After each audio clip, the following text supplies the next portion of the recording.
Bonjour à toutes et à tous. Alors, je ne sais pas ce que vous avez fait aux organisateurs, mais ils m'ont demandé de vous parler de néphropathie fœtale. Apparemment, ils vous en veulent, hein. Format anaplate en plus. Alors, est-ce que ça marche si je clique là-dessus? Non. Comme ça? Oui. Alors, on va commencer directement dans le vif du sujet. Ça, c'est un glomérule. Comme vous pouvez le voir, il y a une sclérose mésangiale diffuse. Si je dézoomais, on verrait qu'il n'y aurait pas forcément de métaplasie ni de dysplasie. C'est sûrement un syndrome de Drash. Voilà, ça c'est la présentation anapathe classique. On arrive, on vous met des diapos, il y a de la couleur, c'est joli, vous n'y comprenez rien. Vous êtes des gens polis, vous allez applaudir à la fin, il y en a un qui va poser une question, et puis bon, vous n'aurez rien retenu. On peut faire ça pendant 25 minutes, ou on peut essayer de changer un peu de modèle. On change de modèle? Oui, c'est mieux. De toute façon, c'est ce que j'avais prévu. Alors, est-ce que vous savez qui c'est? Non. Je vous donne un indice, c'est un médecin dont la figure est sur le fronton du Panthéon, juste à côté de la Liberté. Sur le fronton du Panthéon, il y a la Liberté, l'allégorie de la Liberté, et il y a lui qui est juste à côté. Deuxième indice, troisième indice, médecin, Panthéon, non gravé sur la tour Eiffel. C'est le seul, hein. C'est le seul qui a été aussi honoré. C'est Xavier Bichat. Alors, qu'est-ce qu'il a fait Xavier Bichat pour être aussi honoré par la République? Il a créé l'anapathe. Bichat avait une idée un peu folle, il pensait qu'on pouvait expliquer les pathologies des personnes, des patients, en regardant ce qui se passait sous le microscope. Alors, pour ce faire, il est allé récupérer des cadavres au cimetière du Père-Lachaise, il profanait des tombes. Si vous profanez les tombes, peut-être que vous aurez votre nom sur la tour Eiffel. Et en fait, il expliquait la mort des gens, en regardant, il disait, ben voilà, il est mort de ça, je regarde au microscope, je vois ça, je lis les deux, et donc c'est comme ça qu'on peut expliquer par la micro ce qui se passe en macro. Il est mort d'une fièvre typhoïde en se coupant lors d'une autopsie. Certains appellent ça le karma. Bon, on en vient, on a arrêté ça, mais grosso modo, nos techniques restent les mêmes. Et avant de comprendre vraiment ce qui se passe en néphropathie fœtale, on va faire comme Bichat à l'époque, on va regarder d'abord la macroscopie. Voilà un rein fraîchement prélevé d'un fœtus. Alors comment ça se passe? On fait l'autopsie, on récupère, et puis on le coupe en deux, à la manière d'un feuillet. C'est vraiment comme ça qu'on fait, hein. Vous voyez, donc vous avez vos deux parties. Alors, est-ce que ça marche? Oui, ça marche. Je l'ai ouvert comme un livre, il n'y a rien de sorcier. Ensuite, en anapathe, on va mettre le prélèvement d'intérêt, alors du placenta, du tissu, ce que vous voulez, là en tout cas du rein, dans ces étranges objets un peu insolites qu'on appelle des cassettes, qui vont se clipser, se fermer, et comme vous pouvez le voir, elles sont dotées de petits trous qui vont laisser passer tout un tas de liquide. Ces cassettes vont passer dans ces automates, un peu délabrés, on est à la BHM, qui vont faire passer les cassettes dans différents bains. D'abord un bain d'alcool pour déshydrater les prélèvements. L'alcool est un grand déshydrateur, c'est pour ça que vous avez mal à la tête le lendemain d'une cuite, vous êtes tout simplement déshydraté. Ensuite, on va utiliser du xylène qui va enlever l'alcool. Et puis, on va utiliser ces étranges machines qui vont faire couler de la paraffine. Alors la paraffine, c'est comme le chocolat. Chaude, elle est liquide, froide, elle est... Voilà, exactement. Alors regardez bien. À la fin, on obtiendra un bloc de paraffine. Mais je vais vous montrer les étapes. Regardez comment ça se passe. Alors, est-ce qu'elles vont se lancer dans l'ordre? Je l'espère. On va regarder de gauche à droite. Les cassettes que j'ai réalisées le matin. Peu importe, hein, ça peut être du foie, du cordon, tout ce qui passe en anapathe. Regardez. La technicienne va ouvrir les cassettes une à une. C'est de l'artisanat. Elle prend un moule, elle fait couler de la paraffine chaude dedans, et elle met le prélèvement d'intérêt dans le moule. C'est ce qu'on appelle l'inclusion en paraffine. C'est ça, l'inclusion en paraffine. Et puis elle le pose sur une plaque réfrigérante et il y a un changement d'état qui va s'opérer. Et donc, vous passez de la paraffine chaude à la paraffine solide et votre prélèvement est dans un bloc de paraffine. Celle du milieu, elle prend ensuite un bloc de paraffine et elle le coupe avec l'aide d'un objet qu'on appelle le microtome qui va réaliser des coupes extrêmement fines. Regardez, on dirait de la dentelle. Et elle va déposer ça, donc c'est de la paraffine avec du tissu, dans une solution à base d'eau et d'albumine, peu importe, pour le protéger. Et puis enfin, dernière vidéo que vous voyez à droite, la création d'une lame en direct. Et elle récupère ça très délicatement sur une lame. Donc dessus, vous avez votre tissu. Vous le mettez ensuite dans un colorateur et vous mettez la coloration que vous voulez. C'est la première et dernière fois de votre vie que vous verrez la création d'une lame en anapathe. Est-ce que ça va, c'est clair? Ouais, bon, voilà. C'est important de comprendre un petit peu, parce qu'on est passé d'un organe finalement en 3D à maintenant quelque chose qui est en 2D. Et voilà ce qu'on obtient. Alors là, c'est une image, alors, la résolution n'est pas terrible, mais j'ai mis des flèches. Donc vous voyez, ça c'est notre rein, ça c'est la surrénale, c'est pas très grave. Là c'est le rein, qui ressemble à... En fait, c'est la coupe en feuillet que je vous ai montré tout à l'heure. Vous voyez immédiatement qu'on a deux teintes différentes. Une teinte très externe au niveau du cortex qui est bleu très foncé. En fait, le bleu, en fait, ce sont les noyaux, quelque chose qui se reproduit très vite. Donc toute cette teinte, c'est le cortex, et la couche la plus externe, la plus bleutée, c'est ce qu'on appelle le blastème méthanéphrogène. Un nom très compliqué qui en fait désigne tout simplement, si vous voulez, l'usine à glomérules. Et puis, celle du milieu, la médulaire, si vous voulez, est un peu plus claire, un peu moins foncée. Et voilà. Et en fait, la correspondance se trouve là. Vous voyez que vous avez le blastème méthanéphrogène et votre cortex à l'extérieur, et tout ce qui va avoir à l'intérieur, la médulaire. Si on zoome encore un peu plus, dans cette zone très bleutée, qu'est-ce qu'on voit? Eh bien, on voit finalement ces structures un peu globulaires ici, qui vont être créées et se suivre en rang d'oignon. Ce sont des glomérules, l'unité fonctionnelle du rein, celle qui va permettre vraiment la filtration. Et alors, déjà, je peux vous dire qu'une des choses qu'on va faire dans nos comptes rendus en histologie, c'est qu'on va prendre une ligne, on va tirer une ligne à l'œil nu, hein, comme ça, une ligne verticale, pour prendre toute la ligne de production, si vous voulez, d'un glomérule, et on va tout simplement compter combien il y a de glomérules. Et ensuite, l'anapathe dispose, le phétopathe dispose d'ABAC, et va corréler le nombre de glomérules aux ABAC qu'il a pour voir si ça correspond ou pas à l'âge qui était attendu. C'est grâce à ça qu'on va éventuellement pouvoir faire le diagnostic d'hypoplasie. Un autre personnage. Bon, je vous demande pas si vous le connaissez, j'imagine que non, c'est pas très grave. C'est William Bowman. Alors Bowman est un chirurgien anglais du 19e siècle. Bowman est un bon fils. Bowman aime son père et sa mère. Son père est médecin, sa mère est dessinatrice. Il veut faire plaisir à papa et à maman. Il devient médecin, pas déconner, et il se met à dessiner des choses pour faire plaisir à maman. Et alors il se met à dessiner des ultrastructures. Vous voyez, quand il a le temps, il fait ça. Et donc vous voyez, c'est lui qui a décrit pour la première fois l'ultrastructure du rein, et surtout comment on passait finalement de quelque chose qu'on boit à l'urine qu'on produit. Et en fait, vous voyez que c'est un dessin que tout le monde connaît, j'imagine si vous avez fait des études en santé. Vous avez le sang qui arrive ici. Le sang vient se fracasser contre cette structure ici qu'on appelle le glomérule. Le glomérule va agir comme un chinois, comme une passoire. Il va retenir les protéines, les glucides et tout ce qui est d'intérêt pour vous, et va permettre de filtrer ce qui est en trop, les liquides et les déchets. Donc quand votre sang arrive, ici, il est filtré, on garde les structures, les éléments d'intérêt, et ensuite, les déchets vont passer dans le tube contourné proximal, ils vont faire un tour, ensuite dans le tube contourné distal, ils refont un tour, et ensuite dans les canaux collecteurs. Donc finalement, dans cette ultrastructure, il y a 4 éléments à retenir. Le glomérule, le tube contourné proximal, le tube contourné distal, et les canaux collecteurs. Ça va? Je continue? Ok. Et voilà, alors on passe, je vous ai dit, hein, le problème de l'anapathe, c'est qu'on va passer de la 3D à la 2D. Et là, on est en 2D, alors on ne comprend plus rien. Je vais vous aider. Là, c'est le glomérule. Donc c'est cette fameuse structure sur laquelle viendra se fracasser le sang à chaque fois que votre cœur bat.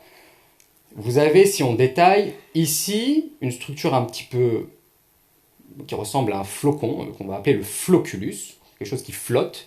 À l'extérieur totalement, vous avez une capsule qui contient le flocculus, qu'on appelle la capsule de Bowman. Et entre les deux, vous avez un espace clair.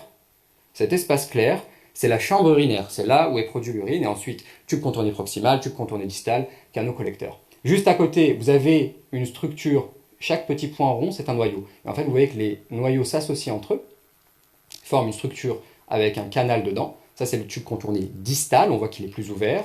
Et juste à côté, vous avez une structure beaucoup plus fermée. C'est le tube contourné proximal. Ça, c'est l'histologie de base en néphropathologie. Et là, petite correspondance, donc vous avez votre glomérule qui est là. Ça marche plus, c'est pas grave, ouais, c'est bon. Le glomérule, les tubes contournés proximaux, les tubes contournés distaux et la correspondance en 3D. Maintenant, on va rentrer dans le vif du sujet. En ce qui concerne les néphropathies fœtales, au final, on va faire à peu près, vous et moi, la même chose. D'abord, on va regarder, quand on ouvre notre fœtus, ne vous inquiétez pas, j'ai enlevé les photogores. Quand on fait la dissection, on va d'abord regarder combien il y a de reins. Alors normalement, il devrait y en avoir 2, donc déjà, est-ce qu'il y en a bien 2? Oui ou non? Est-ce qu'ils sont dans la bonne position? Oui ou non? Et après, on va regarder effectivement leur taille. Alors, ils peuvent être trop gros, ou trop petit. Là, effectivement, on va faire le diagnostic d'hypo ou d'hyperplasie à partir du poids et effectivement en utilisant des abacs et en regardant les déviations standards. En microscopie, on peut avoir des structures que vous n'avez pas vues pour l'instant sur le glomérule, sur les reins normales. Ce sont des pathologies. Vous avez ces étranges formations un peu nodulaires avec un tube au milieu qui ne ressemble pas à grand chose. Ça, c'est ce qu'on appelle des tubes primitifs. À côté, une autre zone de la lame, vous avez ces structures sans tube primitif, mais qui sont en fait sorte d'amas cellulaires un petit peu amorphes. Ce sont des amas cartilagineux. Quand dans un compte-rendu d'anapathe, vous voyez apparaître tube primitif et amas cartilagineux, c'est une dysplasie. Ça, c'est la dysplasie. Tube primitif qui ne devrait pas exister et amas cartilagineux. Parfois, les reins sont trop gros. Ceux-là, croyez-moi, ils sont trop gros par rapport aux miens. Alors, c'est pas vraiment le même niveau de zoom, mais vous avez compris l'idée. Et en plus, on a l'impression qu'ils sont un petit peu désorganisés. Et quand on regarde en microscopie, alors, moi, ce qui m'intéresse, c'est surtout ça. Je vous ai dit qu'en anapathe, ce qui était bleuté, c'est ce qui était actif. On voit noyé dans le rose, finalement, ça, ces éléments bleutés, ces éléments actifs, qui ne sont pas au niveau du cortex. L'usine à glomérule devrait se situer au niveau du cortex. Ici, elle ne l'est pas. Et en fait, ce sont des restes néphrogéniques qu'on retrouve dans le syndrome de Beckwith-Widman. Et en fait, c'est ça qui va donner éventuellement les néphroblastomes chez l'enfant plus tard. C'est qu'en fait, vous avez des zones de production de néphrons alors que vous ne devriez pas en avoir. Normalement, vous produisez des glomérules jusqu'à la fin de votre vie fétale, puis vous avez votre stock, et puis vous arrêtez, et voilà. Chez les enfants qui présentent un syndrome de Beckwith-Widman, eh bien, ils ont toujours ces zones qui vont continuer à produire. À un moment, on va s'occurer une erreur, et puis ça va donner une tumeur. Correspondance, voilà. Donc c'est vraiment, vous devriez avoir une zone bleutée en périphérie et pas à l'intérieur. Et ici, en zoomant, on voit qu'il y a quand même des restes néphrogéniques à l'intérieur. Donc, combien y a-t-il de reins? 1, 2, pas de reins, ok. Est-ce qu'ils sont en bonne position? Oui ou non? La taille, est-ce qu'ils sont trop petits? Est-ce qu'ils sont trop gros? Est-ce qu'ils présentent une dysplasie ou non? Et puis ensuite, on arrive, au cœur du sujet, les lésions kystiques. Alors les lésions kystiques, là, il y en a quand même beaucoup, on va essayer de les classer entre nous. D'abord, il y a celles qui sont liées à un reflux. Vous devrez avoir une production d'urine. À un moment, sur votre voie excrétrice, vous avez un obstacle. L'urine s'écoule mal. Il y a une pression qui augmente dans le rein et qui va créer un kyste, tout simplement parce que, au bout d'un moment, si on ne peut pas sortir, il va falloir qu'on retourne de là où on est venu. Et là, regardez, je vous montre un rein qui présente une dysplasie multikystique. On voit déjà que la corticale est très fine. Elle présente des kystes. Alors, si vous ne les voyez pas, c'est pas grave, je vous les remontrerai. Et quand on zoome, on voit apparaître des structures qu'on ne connaissait pas. Ce sont des kystes. Vous voyez des sortes de structures avec un contenu liquidien sans organisation précise, directement en sous-capsulaire. On est loin du rein que je vous ai montré tout à l'heure, très joli, avec un cortex un peu plus épais, un cortex un peu plus coloré qui va produire des glomérules normaux et une médulaire plus claire. Et puis là, vous voyez quelque chose de rougeâtre, alors qui correspond à rien de ce que je vous ai montré. C'est normal, c'est pas du tout normal. Ce qu'on appelle c'est une protéine de Tamorphal, qui est un des signes de reflux. C'est-à-dire que nous, quand on voit ce genre de cristaux, la protéine de Tamorphal, c'est une protéine que vous trouvez normalement dans l'urine qui doit s'écouler. Si jamais on en trouve dans le rein, c'est qu'en fait, elle s'est accumulée, a cristallisé, et c'est un signe indirect de reflux. Là, je vous montre une comparaison. À gauche, le rein normal. À droite, le rein dysplasique. Comme je vous ai dit, le cortex un peu plus bleuté avec des glomérules, qui sont produits en randonnion, et à droite, la partie pathologique avec la dysplasie. Vous voyez que déjà, alors la différence corticomédulaire, compliquée. Les glomérules en randonnion, il y en a un ici, mais les autres, on ne peut pas vraiment tracer de ligne pour compter la gestationnelle compliquée. Et puis on a ces structures qui n'existent pas ici, pas sous le cortex en tout cas. Ici, vous voyez, ce sont des kystes. C'est ça un kyste, tout simplement. En macro, un rein normal, une dysplasie multikystique. Un rein normal ouvert, dysplasie multikystique ouverte. Voilà, encore une image, c'est toujours la même chose. Est-ce que ça va pour ça? Ouais, ok. Donc, lésions kystiques. D'abord, toujours chercher les lésions de reflux. C'est ce que vous faites quand vous regardez s'il y a un MEA, s'il n'y a pas quelque chose au niveau de l'urtère, de l'urètre, etc. Ensuite, vous avez les lésions kystiques qui sont liées aux anomalies chromosomiques. Alors finalement, là, il n'y a rien de très très spécifique. On corrigera si je me suis trompé, mais on retrouve pareil des kystes de tailles différentes selon les anomalies. Ça peut être une trisomie 13, 18, 21, et puis parfois des aspects de tubes primitifs. C'est pas vraiment les plus intéressants. Lésions kystiques de reflux, lésions kystiques chromosomiques, et puis ensuite les lésions kystiques génétiques. Il y a quelques photogores, j'ai menti. Polykystose rénale autosomique dominante. Vous voyez, en fait, les reins sont totalement déformés par des kystes, de gros kystes de taille diverses. Et quand on fait la microscopie, qu'est-ce qu'on observe? Des kystes, certes. Alors, regardez, on refait un petit tour du proprio. Là, on a des glomérules, vous les reconnaissez maintenant. Glomérules, glomérules, glomérules, d'accord, on en a. Les tubes contournés proximaux et distaux, croyez-moi, ils y sont. Et puis, on a ces structures quasi vides, parfois, qui se succèdent. Et quand on regarde bien, dans ces structures, parfois, on retrouve un glomérule. Ce sont donc des kystes glomérulaires. Et en fait, c'est une des lésions caractéristiques de la polykystose rénale autosomique dominante, c'est qu'on va pas... Les kystes, tout le monde en trouvera, c'est facile de diagnostiquer le kyste. Encore faut-il le caractériser. Dans la polykystose rénale autosomique dominante, les kystes sont glomérulaires, tout simplement parce qu'il y a des glomérules dedans. Rien à inventer. Ces reins sont polykystiques. Mais ça n'a rien à voir avec la polykystose que je vous ai montré juste avant. Les reins sont déjà un peu plus lisses, un peu plus petits aussi. Et là, on est en présence, au microscope, regardez, on a l'impression, croyez-moi, que le cortex est relativement préservé. J'ai zoomé et j'ai réorienté ici. On a une zone corticale qui est à peu près préservée, avec des glomérules qui ont tendance à se suivre. Mais en revanche, c'est plus on se dirige vers la médulaire, et plus ça devient kystique. Parce qu'ici, le kyste n'est pas glomérulaire, il est beaucoup plus distal. En fait, il est au niveau... Pardon. Il est au niveau des canaux collecteurs. Donc, je vous rappelle, hein, glomérule, tube contourné proximal, tube contourné distal, canal collecteur. Donc, en fait, les kystes là sont vraiment très distaux. Ils sont au niveau des tubules collecteurs. Et donc, c'est une polykystose rénale autosomique récessive. Je refais le point. Vous avez des gros reins polykystiques qui déforment, polykystose autosomique dominante plutôt. Des gros reins un peu plus lisses, polykystose rénale autosomique récessive. Et au microscope, si la NAPAD vous répond kyste glomérulaire, vous avez déjà une orientation pour la génétique. Et si on vous répond des kystes au niveau des canaux collecteurs, c'est plutôt une polykystose rénale autosomique récessive. Est-ce que vous voyez la différence? Oui? Ok. Est-ce qu'il y a bien deux reins? Oui, non. Est-ce qu'ils sont en bonne position? Oui, non. Est-ce qu'ils sont trop petits, trop gros? Y a-t-il une métaplasie, une dysplasie? Ok. Le parenchyme, y a-t-il des kystes? Non. Oui. Est-ce que c'est lié à un reflux? Est-ce que c'est lié à une anomalie chromosomique? Est-ce que c'est lié à une anomalie génétique? Je vous ai montré les plus fréquentes là. Ça peut être aussi lié à un syndrome. À ce moment-là, vous, en tant qu'échographiste, vous verrez sûrement des signes associés. Moi, je vais vous montrer ce qui se passe au niveau des reins. Là, regardez. Ok. Le cortex est là, on a des glomérules. Alors la résolution n'est pas top, hein, mais on devine. Et puis on a toujours ces structures vides, grandes. Ok. Il y a une petite particularité ici. Quand on les regarde, dedans, il n'y a pas de glomérules. Elles n'ont pas l'air de toucher exclusivement le système collecteur. En revanche, petite particularité, c'est que on a l'impression qu'elles grandissent au fur et à mesure qu'on va vers la profondeur du rein. Vous êtes d'accord? Ok. Je compare avec la dysplasie multikystique de tout à l'heure, où finalement, immédiatement, vous aviez des reins, des kystes de taille diverses et variées, il n'y avait pas forcément de gradient. Là, il y a vraiment un gradient qui est en train de s'opérer. Et alors ça, c'est caractéristique du syndrome de Meckel. Ça, c'est caractéristique du syndrome de Meckel.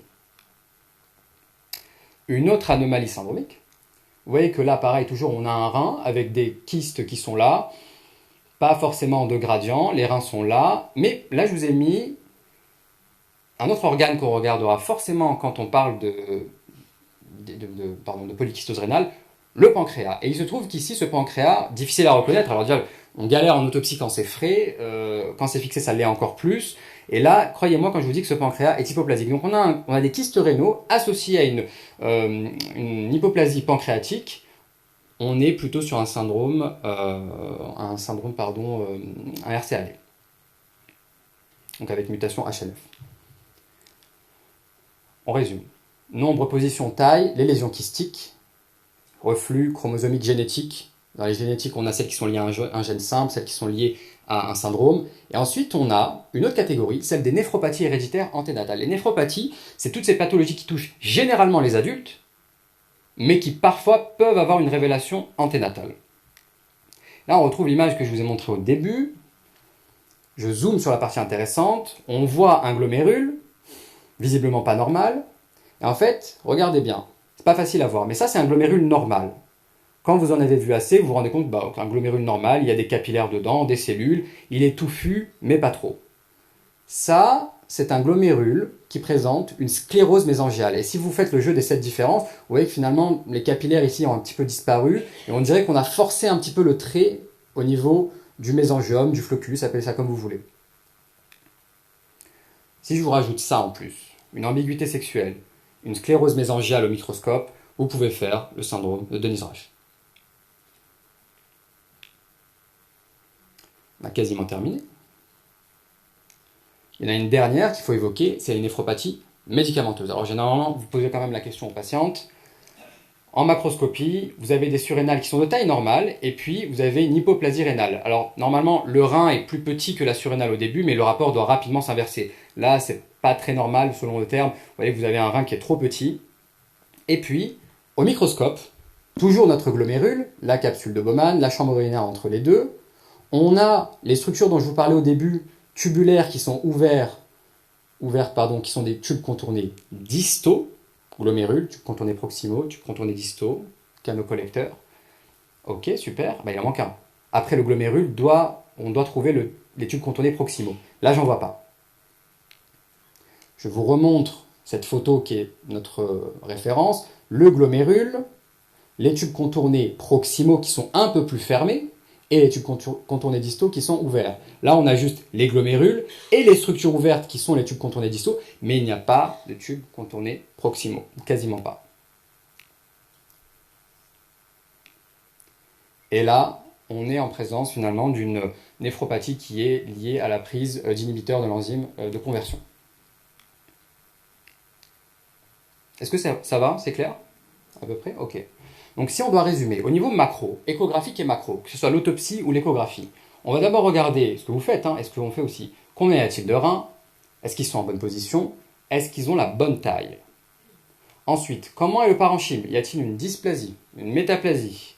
Est-ce qu'il y a des kystes? Oui ou non? Si oui, sont-ils dus à un reflux, à une lésion chromosomique, à une lésion, à un syndrome, etc. Y a-t-il un obstacle, et puis ensuite tous les signes associés qui vont pouvoir nous aider. Je vous ai montré pour le syndrome de Meckel cette gradation des kystes, mais bien sûr il y a d'autres signes associés comme le méningo-encéphalocèle, la polydactylie. Tout ça, c'est votre travail qu'on va ensuite regarder aussi en autopsie. Et ensuite en microscopie, si on fait un petit résumé, si la NAPAT vous parle de tubes primitifs, plus ou moins de cartilage. Alors les tubes primitifs, c'est ce qu'on appelle de la dysplasie, dysplasiose, c'est une modification du tissu. Et les cartilages, c'est de la métaplasie, littéralement au-delà du tissu, c'est-à-dire de la création de tissus qui ne devraient pas être là. Le tube primitif, c'est du matériel qui est là, mais qui ne prend pas la bonne forme. Le cartilage n'a rien à faire dans le rein. S'il est là, c'est qu'il y a une sorte d'agression, et donc on retrouve du tissu qui ne devrait pas y être. Donc, si on vous parle de tube primitif et de cartilage, c'est une dysplasie multikystique. Recherchez majoritairement un obstacle sur les voies urinaires. Si on vous parle d'une atteinte du système collecteur avec une conservation corticomédulaire et une atteinte hépatique, c'est plutôt une polykystose rénale autosomique récessive. Si on vous parle de kyste glomérulaire, c'est le mot-clé, c'est plutôt une polykystose autosomique dominante. Si on vous parle de kyste avec gradient, vous l'avez compris, c'est assez caractéristique du Meckel. Si on vous parle d'une atteinte pancréatique, c'est tout ce qui va être la famille des maudits avec les diabètes néonataux. Et enfin, si on vous parle de sclérose mésangiale avec anomalie des organes génitaux externes, on est plutôt sur un syndrome de Drash. En résumé, c'est toujours une collaboration entre votre diagnostic, finalement ce que vous avez vu en échographie, nombre, position, taille, et puis nous, ce qu'on est en train de faire. Si Bichat était avec moi aujourd'hui et qu'il passait une journée avec moi, il ne serait pas tellement dépaysé parce que la NAPAT a très peu évolué en 150 ans. On a arrêté de profaner des tombes, mais grosso modo, sinon ça reste à peu près la même chose. En revanche, le métier d'échographiste et l'échographie n'existait pas il y a 150 ans. Nous, on ne bouge pas, vous bougez assez vite, et ça ne m'étonnerait pas que dans les 10, 20, 30 prochaines années, avec l'imagerie, on soit capable de faire des diagnostics histologiques extrêmement fins. Alors, la question est de savoir est-ce que c'est les obstétriciens, les radiologues qui vont se mettre à faire de la NAPAT ou nous qui allons commencer à se mettre à imagerie. Je ne sais pas, je n'ai pas la réponse. Je pense que ChatGPT non plus. On va sûrement la construire ensemble. Merci.